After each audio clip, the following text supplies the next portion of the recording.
thank you so much for agreeing to meet with me over Zoom to share your story. I am just super excited to get this chance to sit down and talk with you. Thank you. I appreciate the opportunity to speak. Wonderful. So Kevin, you and I know each other a little bit. We are acquaintances, I would say, from years ago at a church that we both were attending at that time. And we've since been Facebook friends. And I have had the opportunity to follow some of your journey over the last couple of years and to pray for you and your family. But as I said to you when I reached out there, I had listened to a recent video that your wife, Lisa, had taken of you sharing the story of your journey over the last couple of years.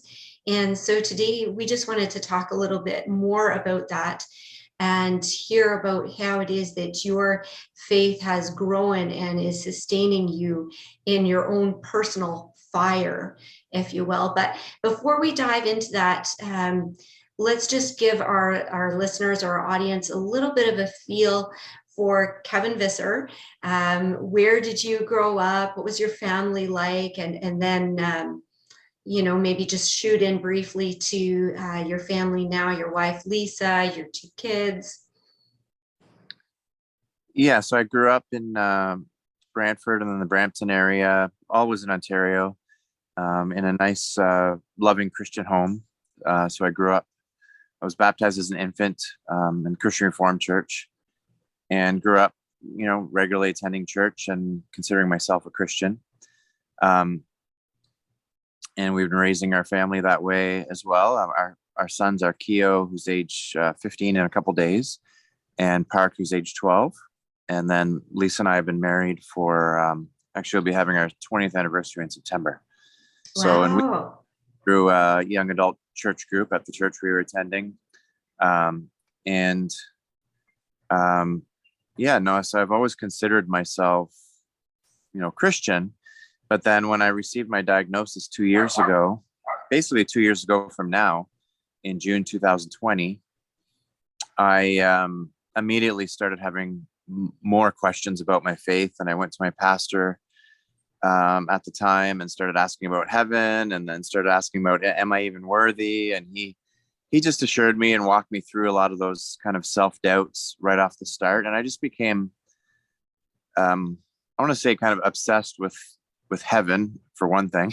I just started reading tons of books on near-death experiences, but also biblical interpretations of heaven, and just asking everybody, what do you think heaven's like? And I just started thinking about that all the time. My prognosis was that I probably wouldn't last more than a year. They said 9 to 12 months, even with treatment. However, I was fortunate that my very first treatment that I went on, my first chemo, worked way better than normal and way better than expected. So it actually shrunk a lot of the tumors and a lot of the spots. So that was for the first year I was on that one treatment, knowing that I had further treatments that I could try afterwards, and knowing that I was further ahead than when I started. So that gave us a lot of hope and encouragement right off the bat. And Lisa started a Facebook group called We Love Kevin, and a lot of people joined that group, and we gave so much support, and we knew just so many people were praying, and just so much outpouring of love through that group, but also through our church, through friends, through our community. Just, it was absolutely incredible, just lifted up through love and prayer and support. And it just made that time kind of more of a happy time than a sad time. And really the faith was at the center of it all, because as this was happening, I was seeing God through the love that we were receiving. I was seeing God through, the results that I was getting. We were praying, more regularly, and we knew that so many people were praying for us, and we just felt God's Spirit through us. So I just felt a real lift in my faith through those early months and first year of that, after that diagnosis. And then I spoke in church for the first time. I gave my testimony, was Good Friday, April 2021. So that was, 10 months into my journey, I guess you could call it. And that was when I first had the opportunity to speak. And since then, I've kind of felt like it's part of my mission or part of what my purpose may be at this time. I feel like God's telling me even like this is what I should be doing, is sharing. So through speaking and through just conversation, I've just been so much more outgoing and with my faith. I've always been very open, but I've just been very comfortable talking about my faith, which I never was before in my first 50 years before I was diagnosed. And so I felt a real change, and I felt like it's almost like it's not something that I feel like I'm pushed to do, like I'm doing it uncomfortably. It's just coming naturally. And like I told you before, it feels like it almost oozes out of me more. So I feel like, a different, whole different relationship with God now than I did before. Wonderful. And you were diagnosed, you said, at the age of 50. Is that right? So I was 49 in June. I turned 50 in September. So I was almost 50 when I was diagnosed. That's correct. And I'll Okay. be And your diagnosis is esophageal cancer. Is that right? with esophageal cancer, and it had, we found out a week later. So I found out I was getting an endoscopy, which is a scope that goes down your esophagus, because I was having trouble swallowing or having food kind of getting stuck. And so they thought, well, maybe it's, years of acid reflux, or there's just some scar tissue there. And they did the endoscopy in June of 2020. And the doctor came out right after and said, no, it's cancer. So that was kind of shocking. And then I had a CAT scan a few days later. And then I found out I was at a friend's cottage actually, and got a phone call from my family doctor first. He said he wanted to give me a heads up.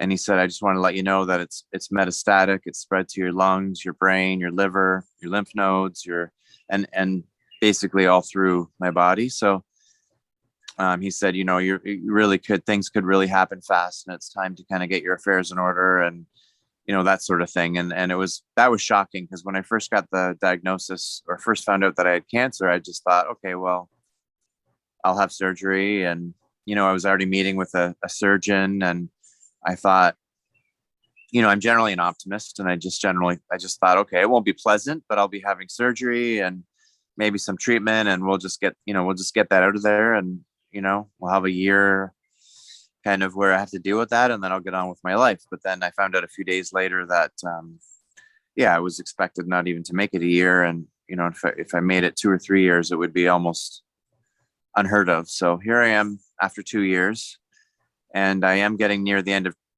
the treatment option. So I'm realizing that, although we keep praying for miraculous healing, we know that, we don't know what God's plan is. And we understand that even if I'm not completely healed from cancer, I have been healed spiritually, and I have been healed in other ways. I have been healed physically as well in some ways, because I was given a lot more time than expected. So, when we look at healing, we expect full and complete physical healing, and that I'll live to 80 or 90. But there's different ways of looking at that. And we look at it in other ways that, because I don't want my kids and I don't want people to be discouraged after and say, well, he never healed you. So I tell people, well, I have been healed. I'm here a lot longer than I am, but I've also been healed. I have spiritually, I have a lot closer relationship with God. I've been able to share that with a lot of people. So there's ways that God's used me and given me extra time, and I've had quality time with my family and with my friends. And it's still a positive thing. And I feel like our prayers haven't gone unanswered. So I'm not bitter, and I'm not asking questions of why. And I'm just kind of living each day and trying to make the most of it, and just trying to, live with the peace of Jesus within me. Thank you for being so vulnerable about that. I confess that coming on here and wanting to speak to you about that, I wanted to raise that question, the what if, or the even if.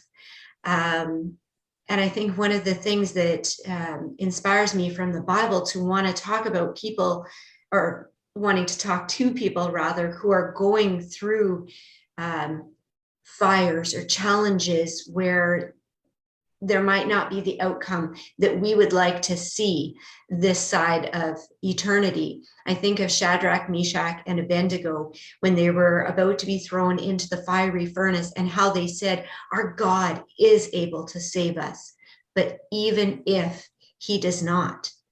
And it makes me think about the alternate story. If there was an alternate universe and God did not save Shadrach, Meshach, and Abednego out of the fiery furnace, but they had perished. What does that say to us about God? What does that say to us about faith and hope and eternity? And it seems to me that those are some of the questions that you're telling me you feel at peace with now. You're at peace with the even if. You know who God is, you know who he is to you, and where your hope lies. Am I touching on that in a way that resonates with you, or? Yes, and I will say, there have been ups and downs, and there's definitely tougher days where I'm like mourning the fact that I may not be here for my family, and we may not grow old together, as you say. Um, but every time I felt down, then I've had either someone come along, or I've had kind of felt God's presence and kind of felt lifted up again. I did have a clinical trial over the winter from January to or December through April, and that gave us a lot of hope as well. There had been some success with other people with the same treatment, and we thought, well, this could really make a huge difference. It was a great opportunity to be on that trial, but then we found out in April that it wasn't working, and I had to stop the trial, and that was a very tough time, because then we were faced with treatments that basically had a very low chance of success. And we were thinking, okay, I could be here for a long time, yet all of a sudden that this timeline started shrinking. And I started thinking about as I mentioned earlier, I started thinking about healing, and how we've been praying for healing, and how healing can represent itself in different ways. And so I've kind of reorganized, or kind of framed my thoughts on healing. And just because I don't feel like God's failed me if I don't get 100% better, because I know that he has greater plans for all of us. And we can't begin to understand what those are. And I also know that when I'm with him in heaven, that this time on earth will just seem like a blink of an eye. And eternity is just, so much bigger, and it's just so much, this will seem like nothing. It seems like everything right now to us when we're living our lives and when we're mourning somebody. But heaven, I think, it'll all make sense. And I think we'll be able to see, okay, this is why this happened, and this is the way I was used through that. And I think I'm seeing that now. Even a lot of times when I share my story, people tell me that, it's helped them. And so that encourages me to keep going. And it encourages me because it makes me feel like God has a purpose for me through this difficult time for my family. And so I feel like,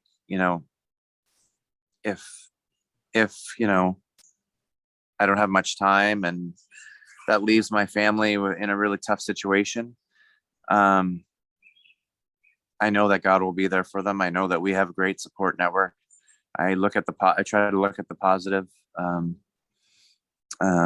and try not to be too upset. But when the times that I get upset are when I think, how upset or how hard it's going to be when I'm not here, when when my kids are not with their dad, and my wife Lisa's, alone and managing the house and managing their lives and their home together. I do know that we have a lot of support, and we have a lot of friends and family, and that will be there for her and for the boys. And I know that they'll be fine, but I still get upset, when I think about that, because I want to be here for them. But I also tell them, look, our time here on earth is going to feel like it's going to feel like a blink of an eye when we're all together. And you just have to, you know, live each day and, you know, try to remember me, but know that I'm with you and know that God's with you. And just you know, you'll be fine kind of thing. But try not to dwell on it too much because they are kids. Hmm. But I do plant little seeds of, you know, so that it's not, I don't want anything to be a shock either if things start going downhill and they have to see that. I feel like we're journeying it through it together. Um, Hmm. but yeah, to answer your question, I do feel somewhat at peace with everything as well, even as weird as that sounds. Not that every day is easy, but in general, I can talk about it freely with people.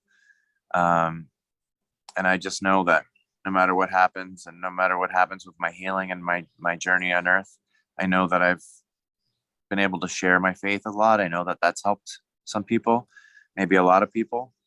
And I know that that gives me peace. And I know that whenever, whatever God's plan is for me, I just trust in him, and I trust that I'm going to be with him in eternity, and I'm going to be able to look on my life and know that it was worthwhile. Hmm. That's so beautiful. I love that um, you're including the times when you're struggling as well, because we wouldn't be human if we didn't struggle with our faith or with our emotions or fears. Two other things that I would love to just bring up, if we have a few more minutes here. One was, you're speaking about your two sons who you said are almost 15 and 13. Is that right? Yeah, almost 15 and 12, and the other one's 12. Yeah. And 12. Okay. Yeah. And my son's almost 14. So I think I can appreciate a little bit what that age is like for boys who are becoming men. I say often that I've got a man child in the Yeah. house now. And, we are also wanting to bring him up in the ways of the Lord, and with the different struggles that we're going through in our life, we hope that they inform his faith, that rather than getting the idea that faith is something that makes everything all better, Hmm. he can see faith in the middle of storms. Um, I know that your boys aren't here to be able to express it themselves, but how have you seen their faith grow or change through everything that you're going through?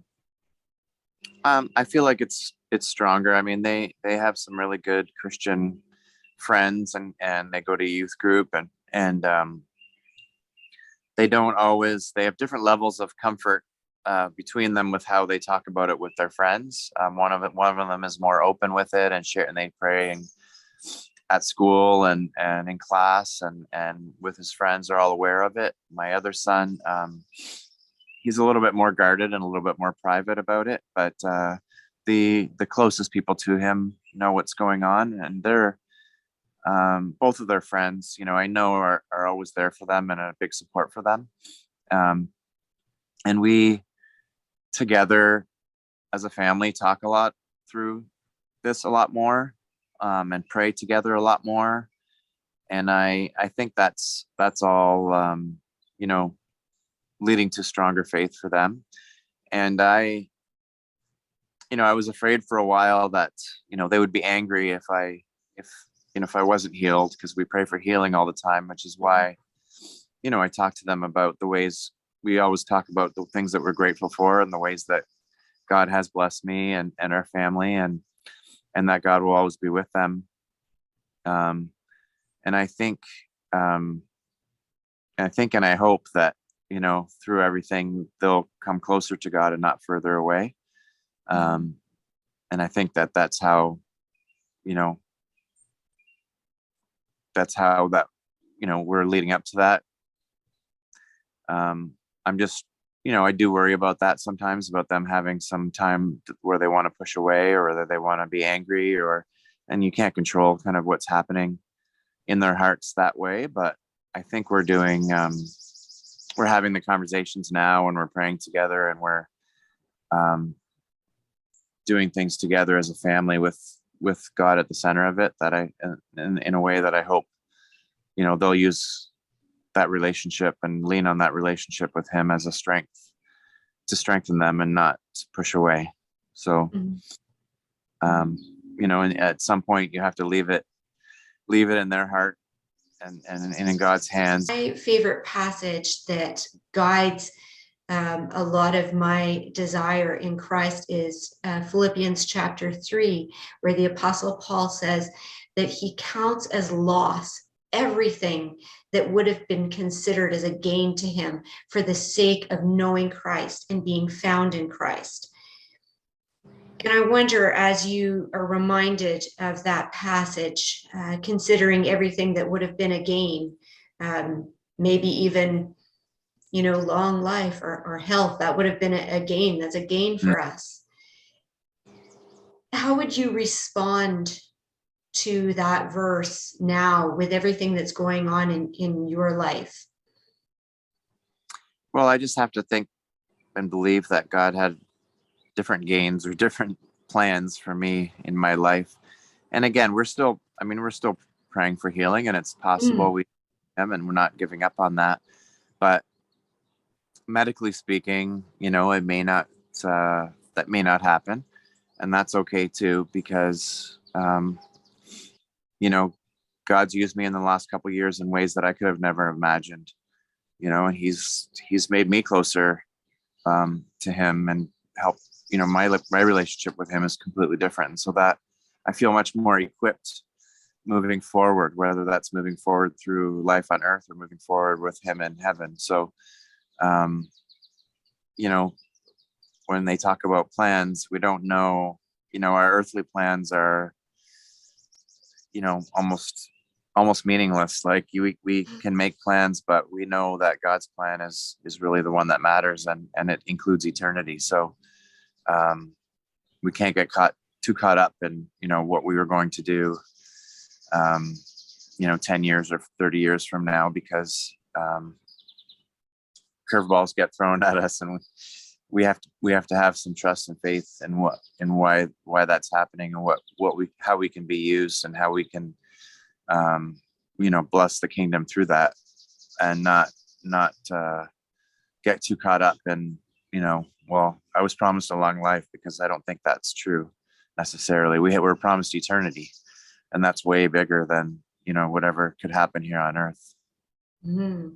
Yes, I love what you just said there, Kevin. And I do realize that I maybe didn't explain my question very well, but you were game for it, and you answered what it was that I was trying to get at, which is that, regardless of what happens to any of us in this life, the things that we think that we have lost, when we're pursuing Christ, we gain so much more in him. So I often think about that with whatever it is that I'm holding dear to my heart. And maybe, God doesn't answer it the way that I wanted or the way that I thought that he should. If I refocus myself on Christ and what I gain through trusting him in the things that I think I've lost, I always come out winning far more than I've ever lost. And I am definitely praying that God will physically heal you and extend your time here with your family. But my faith is bolstered through your story, through your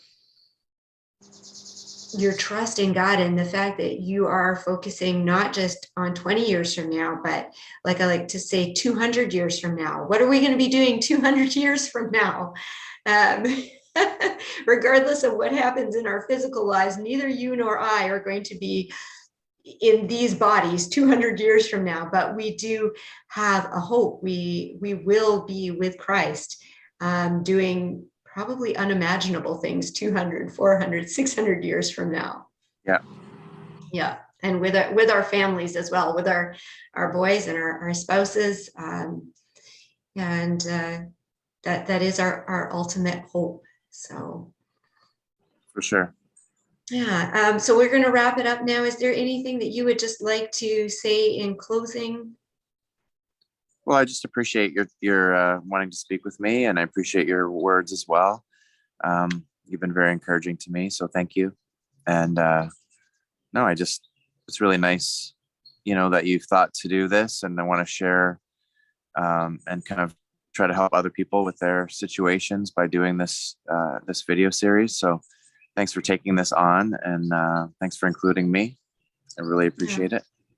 Well, thank you so much, Kevin, for your vulnerability and your candor. And I just look forward to following your journey, and look forward to what God is going to do in both of our lives. So thank you very much. Thanks, Julie.